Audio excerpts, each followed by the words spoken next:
வேதம் புதிது. இது ஒரு சினிமா படம் தான். வேதம் புதிது.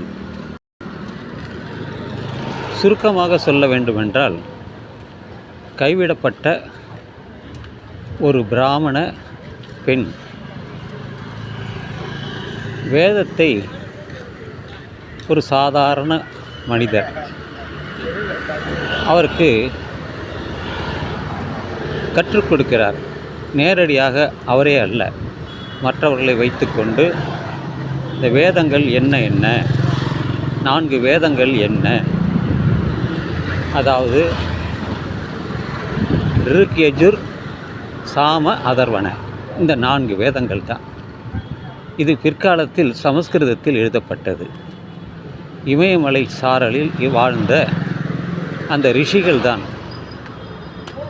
அவர்களுக்குள்ளே பேச்சு தொடர்பு கிடையாது. ஏனென்றால் அந்த மொழி பேசப்படாத மொழி. பிற்காலத்தில் தான் அவர்கள் எழுதப்பட்டது. அது 10ஆம் நூற்றாண்டிற்கு பிறகுதான் அதெல்லாம் எழுதப்பட்டது. அதற்கு முன்பு ஓலைச்சுவடிகளோ அல்லது செப்பேடுகளோ எதுவும் இல்லை அந்த காலத்தில். அது குறிப்பாக சொல்ல வேண்டுமென்றால், ஒரு 2500 BC என்று ஆராய்ச்சியாளர்கள் சொல்கிறார்கள். அந்த காலத்தில் ஏது காடு தவிர வேறு ஏது, விலங்குகள் எல்லாம் இருந்தது. ஆதலினால்தான் அவர்கள் பலியிட்டார்கள். விலங்குகளை கடவுளை சந்தோஷப்படுத்த, மகிழ்ச்சி உண்டாக்க யாகங்கள் செய்தார்கள்.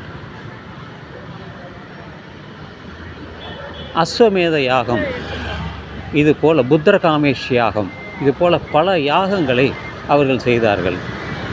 யாருக்காக என்றால், இந்த அக்னி பகவான், வாயு பகவான், வர்ண பகவான், இது போன்ற பகவான், அதாவது கடவுள், இவர்களை குஷிப்படுத்துவதற்காக விலங்குகளை கொன்றார்கள் இந்த வேத ரிஷிகள்.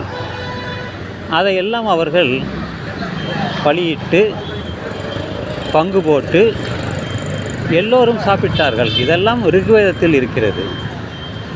இதிலிருந்து புறப்பட்டு இதெல்லாம் சரியான விஷயங்கள் இல்லை, மற்ற உயிரினங்களை கொல்வது தவறு, அதை செய்யாதீர்கள், நீங்கள் நினைக்கின்ற இந்த பகவான்கள் எல்லாம் கடவுள் அல்ல, இதெல்லாம் பூமியிலே இருக்கக்கூடியது தான். காற்று இருக்கிறது, நெருப்பு இருக்கிறது, கடல் இருக்கிறது, உயிரினங்கள் இருக்கிறது, வானம் இருக்கிறது, நட்சத்திரங்கள் இருக்கிறது, கோள்கள் இருக்கிறது, எத்தனையோ இருக்கின்றன. இந்த விலங்குகளை பலியிட்டால் அவர்களுக்கு எப்படி சந்தோஷம்? அவர்களுடைய அறியாமை தான். அதனால்தான் பௌத்தமும் சமண மதமும் வந்தது. எனவே நண்பர்களே, எப்படி வேதங்கள் வந்தது அதை பற்றி சிறிய குறிப்போடு, இந்த வேதம் புதிது என்பது இதெல்லாம் மனிதர்களுக்குள்ளே ஏற்பட்ட ஒரு பாகுபாடு தான். எல்லோரும் குரோமன்யான் என்ற ஆதி மனிதன் வழியில் வந்தவர்கள்தான். அவனுக்கு சாதி கிடையாது, குலம் கிடையாது, கோத்திரம் கிடையாது. அவனுக்கு பசியை தேடி எங்கே இருக்கிறதோ அதை தேடி தான் அவன் அலைந்தான். அந்த வகையில் வேதம் புதிது என்பது அதுதான். அந்த படத்தை யாராவது பார்த்தால், எப்படி அந்த சத்யராஜ் அந்த சிறுவனுக்கு சொல்லிக் கொடுத்தார், வேதங்களில் என்னென்ன இருக்கிறது என்பதை தெரிந்து கொள்வதற்காகத்தான் அந்த பதிவை. எனவே வேதம் புதிது. தற்பொழுதெல்லாம் மாறிவிட்டது. பல நாகரிகங்கள் தோன்றி மறைந்து விட்டன. இப்பொழுது நவீன காலம், கம்ப்யூட்டர், கணினி காலம். அதையெல்லாம் பார்க்கும் பொழுது அதெல்லாம் அர்த்தமற்றதாக, அவசியமற்றதாக தோன்றும். இன்னும் சிலர் அதை கட்டிப்பிடித்து கொண்டு விடாப்பிடியாக மக்களிடையே பரப்பி வருகிறார்கள். எதை பரப்புகிறார்கள் என்றால், சமூக நீதிக்கு எதிராக அஞ்ஞானத்தை, கடவுள் நம்பிக்கையை பரப்பி வருகிறார்கள். எந்த கடவுளும் யாருக்கும் உதவி செய்வதில்லை.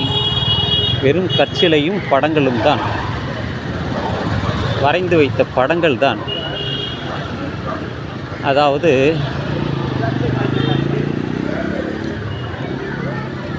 ஏட்டுச் சுரைக்காய் கறிக்கு உதவாது என்பார்கள். அது மிக பொருத்தமாக இருக்கும். ஏட்டுச் சுரைக்காய் ஒரு படத்திலே சுரைக்காயை வைத்து நீங்கள் கூட்டு செய்யுங்கள் என்றால் எப்படி செய்ய முடியும்? அதை கிழித்து தான் போட முடியும். அதனால்தான் ஏட்டுச் சுரைக்காய் கறிக்கு உதவாது என்பது. அது முற்றிலும் சரியானது தான். இவர்கள் சொல்லக்கூடியது எல்லாமே ஏட்டுச் சுரைக்காய் தான்.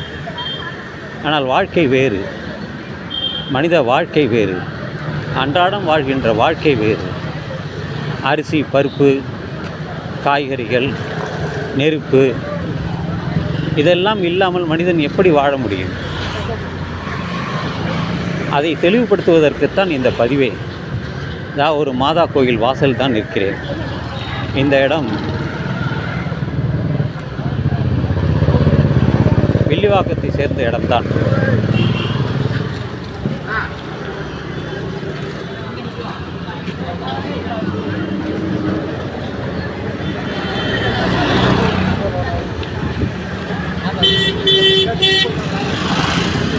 எனவே நண்பர்களே, எனக்கு தெரிந்த விஷயங்களை நான் பேசிவிட்டேன். அது சரியா தவறா என்பதை நீங்களே தீர்மானித்துக் கொள்ளுங்கள் என்று சொல்லி இந்த இரவு பதிவை நான் நிறைவு செய்கிறேன்.